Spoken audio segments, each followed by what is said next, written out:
ಸಮಗ್ರ ಕೃಷಿಯಲ್ಲಿ ಖುಷಿ ಕಂಡ ರೈತ ದೇವೇಂದ್ರಪ್ಪ. ಆದಾಯಕ್ಕೆ ಮಿಶ್ರ ಬೆಳೆ ಕೃಷಿ ಪದ್ಧತಿಯು ರೈತರ ಕೈ ಹಿಡಿಯುವ ಮೂಲಕ ರೈತರನ್ನು ಆರ್ಥಿಕವಾಗಿ ಸದೃಢನಾಗಿಸುತ್ತದೆ ಎನ್ನುವುದಕ್ಕೆ ದಾವಣಗೆರೆ ಜಿಲ್ಲೆಯ ಚನ್ನಗಿರಿ ತಾಲೂಕಿನ ಸಂತೆಬೆನ್ನೂರು ಗ್ರಾಮದ SBR ಕಾಲೋನಿಯ ರೈತ ದೇವೇಂದ್ರಪ್ಪ ಉದಾಹರಣೆಯಾಗಿದ್ದಾರೆ.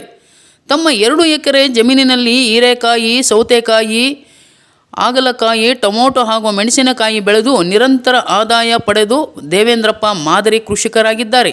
ಇಸ್ರೇಲ್ ಪದ್ಧತಿಯಲ್ಲಿ ಕೇವಲ 45 ದಿನಗಳಲ್ಲಿ ಈ ಬೆಳೆಗಳನ್ನು ಬೆಳೆಯಲಾಗಿದ್ದು ಸುಮಾರು 2 ಲಕ್ಷ ರು ಖರ್ಚು ಮಾಡಿ ಬೀಜ, ಗೊಬ್ಬರ, ಬಿದಿರು ಕಂಬಗಳು, ದಾರ, ತಂತಿ ಹಾಗೂ ಕೂಲಿ ಖರ್ಚುಗಳನ್ನು ನಿರ್ವಹಿಸಿಕೊಂಡು ರೈತ ದೇವೇಂದ್ರಪ್ಪ ಅಧಿಕ ಆದಾಯ ಗಳಿಸಲು ಮುಂದಾಗಿದ್ದಾರೆ.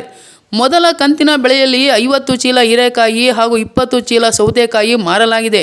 ಇದರಿಂದ ಒಟ್ಟು 50,000 ರು ಆದಾಯ ಬಂದಿದ್ದು ರೈತ ದೇವೇಂದ್ರಪ್ಪ ಈಗ ತುಂಬ ಖುಷಿಯಾಗಿದ್ದಾರೆ.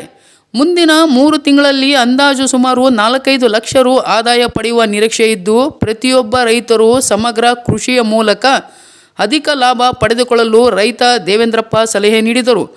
ನ್ಯೂಸ್ ಬ್ಯೂರೋ ಮಹೇಶ್ ಮೇಟಿ.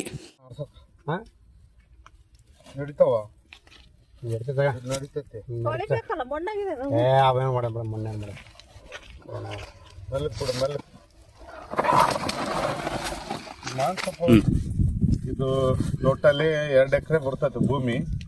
ಇದ್ರಾಗೆ 2 ಎಕರೆಲಿ ಒಂದೇ ಬೆಳೆ ಹಾಕಿದ್ರೆ ಬೆಲೆ ಸಿಗಲ್ಲ ಅಂತೇಳಿ, ಒಂದೇ ಬೆಳೆ ಬೆಳೆದ್ರೆ ರೇಟ್ ವೇರಿಯೇಷನ್ ಆಗುತ್ತೆ ಅಂತೇಳಿ ಸಮಗ್ರ ಕೃಷಿ ಅಂತೇಳಿ ಒಂದು 5 ನಮೂನಿ ತರಕಾರಿ ಹಾಕಿದ್ದೀನಿ. ಮೆಣಸಿಕಾಯಿ ಹಾಕಿದ್ದೀನಿ, ಟೊಮೊಟೊ ಹಾಕಿದ್ದೀನಿ, ಆಮೇಲೆ ಇದು ಹೀರೆಕಾಯಿ ಹಾಕಿದ್ದೀನಿ. ಹೀರೆಕಾಯಿ ಒಂದು 3/4 ಎಕರೆ ಇದೆ, ಆಮೇಲೆ ಟೊಮೊಟೊ ಒಂದು 3/4 ಎಕರೆ ಇದೆ, ಹಾಗಲಕಾಯಿ ಒಂದು 1/4 ಎಕರೆ ಇದೆ, ಸೌತೆಕಾಯಿ ಒಂದು 1/4 ಎಕರೆ ಇದೆ, ಮೆಣಸಿನ ಗಿಡ ಒಂದು 1/4 ಎಕರೆ ಇದೆ. ಟೋಟಲ್ ಒಂದು 2 ಚಿಲ್ಲರೆ ಬರ್ತೈತೆ. ಇಲ್ಲಿ ಯಾಕೆ ಬೇರೆ ಬೇರೆದೆಲ್ಲ ಹಾಕಿದ್ದೀನಿ ಅಂದ್ರೆ ಒಂದ್ರಲ್ಲೇ ಒಂದೇ ಹಾಕಿದ್ರೆ ಬೆಳೆ ಹೆಚ್ಚು ಕಡಿಮೆ ಆಗ್ಬಿಡ್ತೈತೆ, ಆ ರೇಟ್ ಸಿಗಲ್ಲ. ಹಾಗಾಗಿ ಒಂದು 4-5 ನಮೂನೆ ಹಾಕಿದ್ರೆ ಯಾವ್ದಾರು ಒಂದು ರೇಟ್ ಅತಿ ಹೆಚ್ಚುವಾಗಿ ಸಿಗುತ್ತೆ ಅಂತೇಳಿ ಪ್ರಯತ್ನ ಪಟ್ಟಿದ್ದೇನೆ. ಈಗ ಒಂದು ಹೆಚ್ಚು ಕಡಿಮೆ ಟೋಟಲ್ ತರಕಾರಿಗೆ ಒಂದು 2.5 ಲಕ್ಷ ಖರ್ಚು ಆಗಿದೆ ಇಲ್ಲಿವರೆಗೂ. ಇನ್ನು ಮುಂದೆ ಬಹಳ ಖರ್ಚಿದೆ. ಈಗಾಗಲೇ ಒಂದು 50 ಚೀಲ ಒಂದು 50 ಚೀಲ ಇದು ಹೀರೆಕಾಯಿ ತೆಗ್ದಿದ್ದೀನಿ. ಆಮೇಲೆ ಒಂದು 5-6 ಚೀಲ ಸೌತೆಕಾಯಿ ತೆಗ್ದಿದ್ದೀನಿ. ಇನ್ನು ಹಾಗಲಕಾಯಿ ಇನ್ನು ಈಚು, ಟೊಮೊಟೊ ಇನ್ನು ಈಚು, ಮೆಣಸಿನ ಗಿಡ ಇನ್ನು ಬೆಳೀತಾ ಇದೆ. ಇದು ಹನಿ ನೀರಾವರಿ ಪದ್ಧತಿ ಮಾಡಿದ್ದೀನಿ. ಒಂಥರ ಇಸ್ರೇಲ್ ಟೈಪು ಒಂದೇನೋ ಹೊಸದಾಗಿ ಮಾಡಲಿಕ್ಕೆ ಒಂದು ಪ್ರಯತ್ನ ಮಾಡೋಣ ಅಂತೇಳಿ ಪ್ರಯತ್ನ ಪಟ್ಟಿದ್ದೇವೆ. ಇನ್ನೂ ಸ್ವಲ್ಪ ತುಂಬ ಬೆಳೆ ಬರೋದಿದೆ. ಇನ್ನು ಏನೋ ಒಂದು 10% ಬಂದಿಲ್ಲ ಬೆಳೆ, ಇನ್ನೂ ಒಂದು 90% ಬೆಳೆ ಬರ್ತಾ ಇದೆ. ಅದು ನೋಡೋಣ. ಮಾರ್ಕೆಟಲ್ಲಿ ಸ್ವಲ್ಪ ರೇಟ್ಗಳು ವೇರಿಯೇಷನ್ ಇದೆ ಈಗ ಸದ್ಯದ ಪರಿಸ್ಥಿತಿಯಲ್ಲಿ. ಒಂದು ಸಮಸ್ಯೆ ರೈತರಿಗೆ ಏನು ಕಾಡ್ತದೆ ಅಂದ್ರೆ ಸರಿಯಾಗಿ ಗಿಡಗಳನ್ನ, ಔಷಧಿಗಳನ್ನ ನಿರ್ವಹಣೆ ಮಾಡ್ಲಿಕ್ಕೆ ಆಯಾ ಹೋಬಳಿ ಲೆವೆಲ್ ಅಲ್ಲಿ ಫೀಲ್ಡ್ ಆಫೀಸರ್ ಅನ್ನೋದು ಗೌರ್ಮೆಂಟ್ನವ್ರು ಬಿಡಬೇಕು. ಏನಾಗ್ತದೆ, ನಮ್ಗೆ ಇದು ಹೊಸ ಪ್ರಯತ್ನ. ನಾವು ಯಾವ್ದು ಔಷಧಿ ಹೊಡಿಬೇಕು, ಯಾವ ರೋಗಕ್ಕೆ ಯಾವ್ದು ನಾವು ಸಿಂಪಡಣೆ ಮಾಡ್ಬೇಕು ಅನ್ನೋದು ನಮ್ಗೆ ಅರ್ಥನೇ ಆಗ್ತಾ ಇಲ್ಲ. ಹಾಗಾಗಿ ಈಗ ಕೃಷಿ ಇಲಾಖೆಯರು ಇದ್ದಾರೆ. ಈ ಕೃಷಿ ಇಲಾಖೆಯರು ಬರೀ ಏನಿಲ್ಲ ಅವ್ರ ಪ್ರಯತ್ನ. ಕೃಷಿ ಇಲಾಖೆಯರು ಏನು ಬರ್ತಾರೆ, ಮೆಕ್ಕೆಜೋಳ, ಆಮೇಲೆ ಬೆಳೆ ಪದ್ಧತಿ ಯಾವುದು ಹಾಕಿದ್ರಿ, ಬರಗಾಲ ಬಂದಾಗ ಮೆಕ್ಕೆಜೋಳ ವೀಕ್ಷಣೆಗೆ ಒಂದು ಬರ್ತಾರೆ, ಇನ್ಯಾವುದಕ್ಕೂ ಬರಲ್ಲ.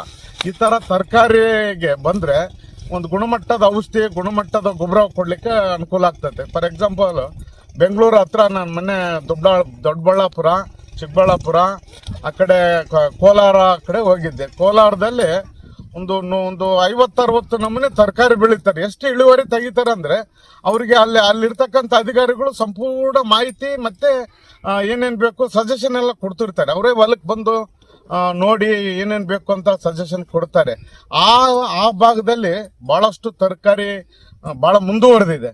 ಬಟ್ ಈ ಭಾಗದಲ್ಲಿ, ಮಧ್ಯ ಕರ್ನಾಟಕ ಭಾಗದಲ್ಲಿ, ಅದು ನಮ್ಮ ಚನ್ನಗಿರಿ ತಾಲೂಕು ದಾವಣಗೆರೆ ಜಿಲ್ಲೆಯಲ್ಲಿ ಸ್ವಲ್ಪ ಈ ತರಕಾರಿ ಬೆಳೆಗೆ ಹೆಚ್ಚಿನ ಪ್ರಾಧಾನ್ಯತೆ ಕೊಡಬೇಕು. ಮತ್ತೆ ಮಾರುಕಟ್ಟೆ ವ್ಯವಸ್ಥೆಯಲ್ಲಿ ಸ್ವಲ್ಪ ಪ್ರಾಮಾಣಿಕ ಬೆಲೆ ಸಿಗಲಿಕ್ಕೆ, ರೈತರಿಗೆ ಅನುಕೂಲ ಆಗ್ಲಿಕ್ಕೆ.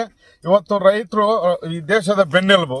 ಈ ರೈತರೇ ಚೆನ್ನಾಗಿಲ್ಲ ಅಂದ್ರೆ ನೀವೇನ್ ಮಾಡ್ತೀರಾ? ರೈತರು ಬೆಳೆದದ್ದನ್ನ ನಾವು ತಿಂತೇವೆ. ರೈತರಿಗೆ ಸರಿಯಾಗಿ ಸಪೋರ್ಟ್ನೆಸ್, ಸರಿಯಾದ ಒಂದು ನ್ಯಾಲರ್ಜಿ ಸರ್ಕಾರ ಕೊಡ್ಲಿಲ್ಲ ಅಂತಂದ್ರೆ ಬಹಳಷ್ಟು ನಾವು ಹಿನ್ನಡೆ ಆಗ್ತದೆ. ಅಭಿವೃದ್ಧಿಯಲ್ಲಿ ಹಿನ್ನಡೆ ಆಗ್ತೀವಿ. ಯಾಕಂದ್ರೆ ಎಲ್ಲರೂ ಕೂಲಿ ಕಾರ್ಮಿಕರು ಸಿಗಲ್ಲ. ಇಲ್ಲಿ ಕೂಲಿಯನ್ನ ಕಡಿಮೆ ಮಾಡ್ತಕ್ಕಂಥ ಹೊಸ ಪದ್ಧತಿಯನ್ನ ನಾವು ಅಳವಡಿಸಬೇಕಾಗಿದೆ. ಯಾಕಂದ್ರೆ ಎಲ್ಲಾ ರೈತರು ತರಕಾರಿ ಬೆಳೀತಾರೆ, ಎಲ್ಲಾ ರೈತರು ಬೆಳೆ ಬೆಳೀತಾರೆ, ಕೂಲಿ ಸಿಗಲ್ಲ, ಕೂಲಿ ಆಳುಗಳು ಸಿಗಲ್ಲ. ಅವಾಗ ಹೊಸ ಪದ್ಧತಿ, ನ್ಯೂ ಮಾಡರ್ನೈಸೇಷನ್ ಸೊಲ್ಯೂಷನ್ ಕೊಡಬೇಕು ಸರ್ಕಾರ ಈ ನಿಟ್ಟಿನಲ್ಲಿ.